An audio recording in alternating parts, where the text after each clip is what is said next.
to talk about the spectrum stuff we have been working on for quite a while. And I was just going through some of the data sets which I felt needs to be iterated right now, given the fact a lot is happening in the spectrum industry globally, and particularly from the standpoint view of the deployment of the tech, and particularly why the spectrum itself is being discussed at regular intervals. And a lot of technology is being developed whereby the main aspect of the spectrum doesn't need to be deployed. And when you're not utilizing spectrum per se to deploy the handheld devices, it gives an opportunity to be worked on different aspects. However, we will be focusing on the spectrum requirement across multiple layers and the need of harmonizing the 5G spectrum, particularly the standpoint would be on C band, which is 3300 to 4200 megahertz, and the other one is 4400 to 5000 megahertz.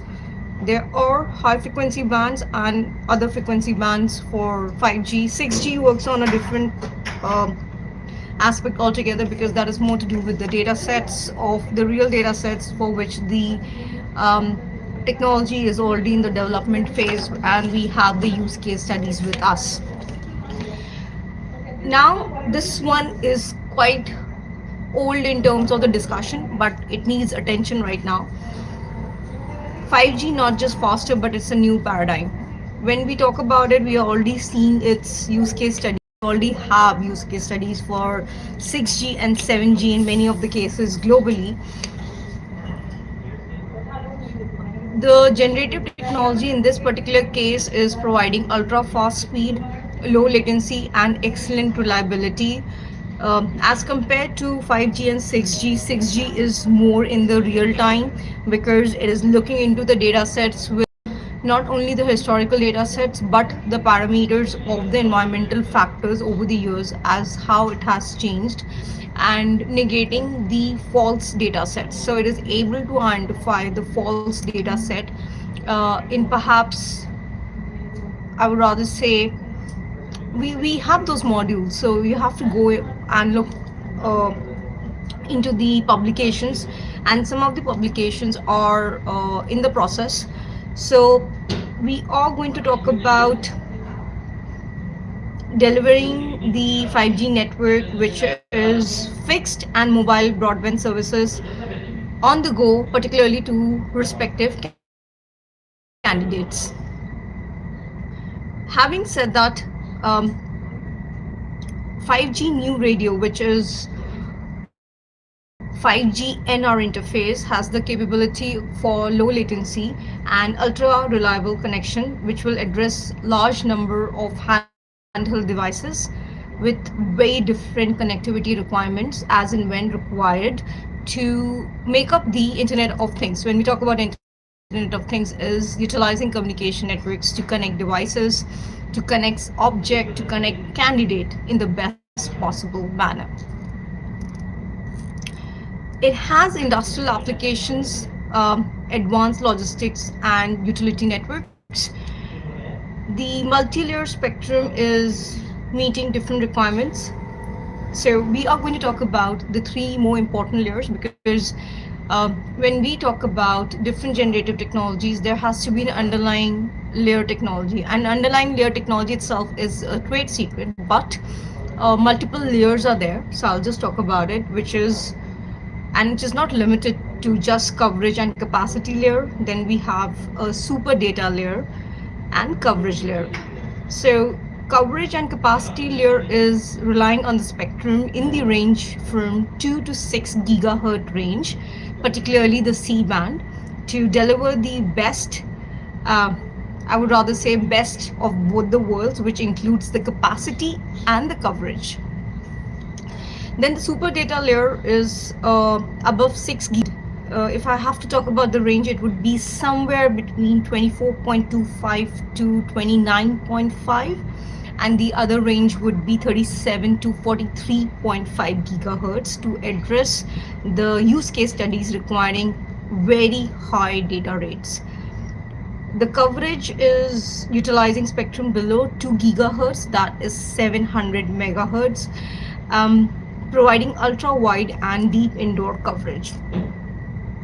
So, what is being leveraged right now from these layers at any given point of time is, so the basic difference, or one of perhaps what we are working on right now is, there is no admin per se, but 5G has a admin end to it, because when we are deploying the blockchain on the 6G, 7G, and the 8G tech, um, the base is there is no admin.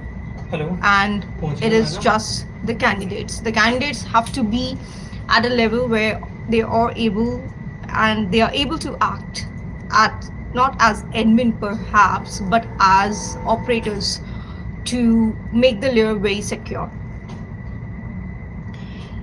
So 5G per se is focusing on making available spectrum in all layers, which is parallel to the greatest possible extent. So there are three main stuff. So if I have to give a short form, it would be CSC. C is for coverage and capacity layer, S is super data layer, and the third is the coverage layer. The next point I want to discuss, and I'll just give a closing right now, because we have to submit few of the examples for the use case for 6G and 7G. However, I would rather say we are ready with 10G also. So, and 10G perhaps has a very, I would say, the examples and the use cases which we have been provided with the utilization of blockchain, it's working fantastically for gaining the momentum without utilizing the spectrum per se, because it doesn't utilize spectrum. And C-band is the primary band for the introduction of 5G globally, with uplink coverage assistance from frequencies below 2 gigahertz. And if we talk about C-band, we talked about the range. There are two ranges of 3300 to 4200 and 4400 to 5000 megahertz. Although it's emerging, it's being deployed fantastically globally. And coverage and capacity would include more from the point of view would be POS, which is proof of stake, which has to be decided depending upon the players who are deploying the technology in whatever way possible to achieve the IoT, that is Internet of Things. Now, if I talk about the availability of 100 megahertz channel at least bandwidth per 5G network with the adoption of Massive-MIMO. So MIMO is very close to me, because I actually drafted the framework and the pattern applications for different companies across the globe way back, somewhere from 2007 to 2011. So I know exactly what that framework is all about. And a lot of these tech are not in the public domain. No patent was filed, but it is part of the trade secret. So adoption of Massive-MIMO will boost peak, average, and cell edge throughout with affordable complexity, lower frequencies. So whatever is the free frequency right now, so there are a lot of frequencies which are just available freely, that can be utilized to create a network in silos, and that can be utilized as a public leisure with the right data set and real data set, not the hallucinated data set.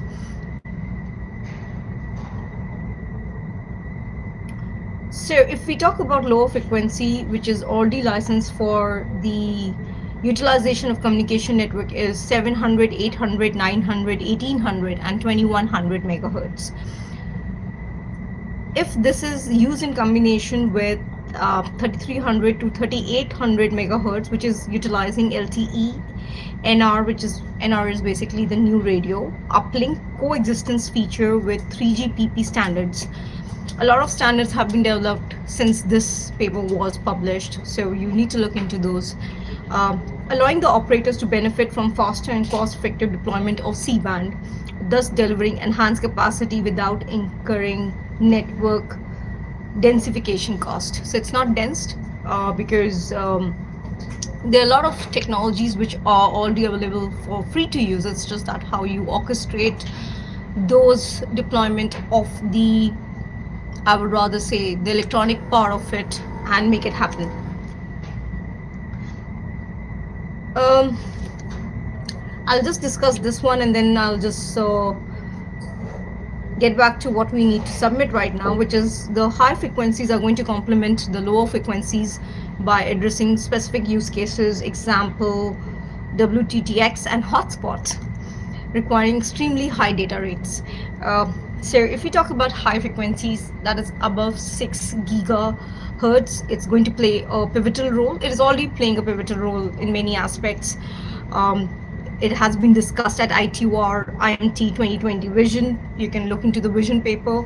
And when I say at least means anything this and the above. This has to be the base level, is 800 megahertz of contiguous spectrum per 5G network, and it is available to meet the 5G requirement of high capacity for hotspot areas as well as fixed broadband fiber-like connectivity, that is WTTX. So which are the most promising gigahertz? It is 24.25, but honestly speaking, things have changed right now. This is an old discussion. I'm just talking about it so that this is a part of what we are doing right now, and we are negating it at the same point of time, so that even if you're talking about MIMO and MIMO technologies, which are really old right now, and what we have developed is much more in synchronicity with the blockchain, which is both public and private. A lot of data sets in the public, it's just that how the public is able to utilize that. And the base channel of blockchain is trust. Trust can become rust any point of time. So the point here is honesty and integrity are very important for the blockchain to work. So this is the old one, but I'm still putting it on the online world because it's already there. It's a very old discussion. This is basically 24.25 to 29.5 gigahertz and 37 to 43.5 gigahertz band, requiring coordinated effort from all regions and country to reach harmonization for the use case studies. But things have changed now. To give the final synopsis, it would be 3GPP specification is going to work in full stream ahead, and this has already identified the initial band for 5G new radio as well as band combination for LTE new radio uplink coexistence with dual connectivity. So we have these eSIMs also, you can utilize that and see how it works. Release 15 of the 3GPP 5G NR specification, it was ready to be used in June 2018. So this is basically what the discussion was in Bangkok, and we are on the timeline 2025. So you can just imagine I'm going way back in the timeline right now. Leading markets are supposed to be Europe, China, Japan, South Korea, and USA. India has been left because, as usual, the spectrum cost doesn't suit the international market. So India has been left from this discussion and the working of the specification. So 3GPP release 15 specification are being implemented and tested in 5G trials, 6G trials, and 7G trials are also underway. We have a lot of good case studies for the same right now, utilizing blockchain as one of the frameworks.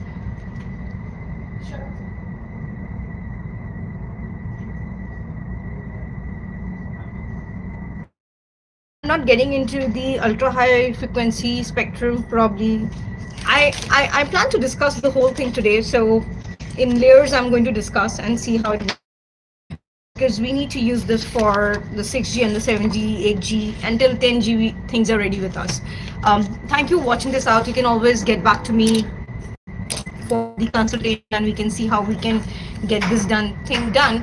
And just to give a heads up on the Impula network right now, we are in discussion with the manufacturers in China, because what we plan to do is not launch handheld devices, but give a better overview in terms of at least from the point of view of the brand architecture, the launch would not be the handheld devices, it is going to be something huge.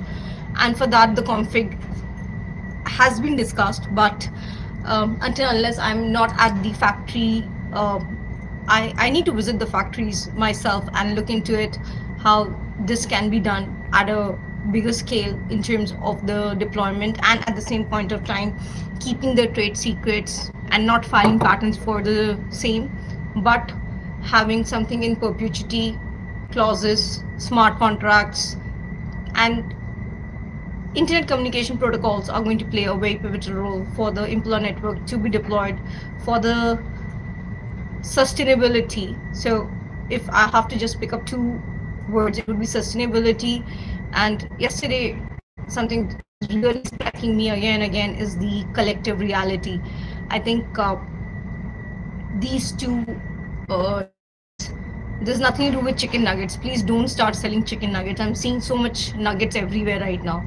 So this is basically just kind of a stepping stone to connect the stuff, because a lot of players are utilizing game theory while coding, and honestly that doesn't work for the Impula network to work. Thank you for watching this out. Have a great week ahead. We have a lot to do and accomplish in next, I would rather say, 15 to 16 working days. And this I'm utilizing the weekends also, so it is 24 cross 7 kind of work ethics we are looking at right now. Thank you for watching this out. Have a great day ahead.